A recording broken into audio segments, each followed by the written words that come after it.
ശാസ്താംകോട്ട പാർത്ഥസാരഥി ക്ഷേത്രത്തിൽ സദ്യാലയത്തിന്റെ സമർപ്പണം നടന്നു. തന്ത്രി കീഴ്താമരശ്ശേരി മഠത്തിൽ രമേഷ് കുമാർ ഭട്ടതിരി സമർപ്പണം നടത്തി.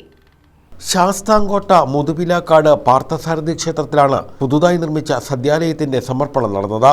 ക്ഷേത്രതന്ത്രി കീഴ്താമരശ്ശേരി മഠത്തിൽ രമേഷ് കുമാർ ഭട്ടതിരി ഭദ്രദീപം തെളിച്ച് സദ്യാലയത്തിന്റെ സമർപ്പണം നിർവഹിച്ചു. വിശാലമായിട്ടുള്ള വാഹന പാർക്കിംഗ് ഉൾപ്പെടെ മൊത്തത്തിലെ 800 പേർക്ക് ഇരിക്കാവുന്ന രീതിയിലാണ് ഇത് സജ്ജീകരിച്ചിരിക്കുന്നത്. അതിന് ഭക്തജനങ്ങളുടെയും നാട്ടുകാരുടെയും ഒക്കെ അകമഴിഞ്ഞ സഹായ സഹകരണങ്ങൾ ഉണ്ടായിട്ടുണ്ട്. ഏവർക്കും ഈ അവസരത്തിൽ ഞങ്ങൾ നന്ദി രേഖപ്പെടുത്തുകയാണ്. തുടർന്ന് സദ്യാലയത്തിൽ കൊടിയേറ്റ് സദ്യ നടത്തി. President Gokulam Sanil, secretary C Ashokan, ഖജാൻജി M Jayaraj, vice president AK Gopalan, joint secretary Ajayakumar Kottakkat, നിർമ്മാണ കമ്മിറ്റി കൺവീനർ K ജയപ്രകാശ് എന്നിവർ നേതൃത്വം നൽകി.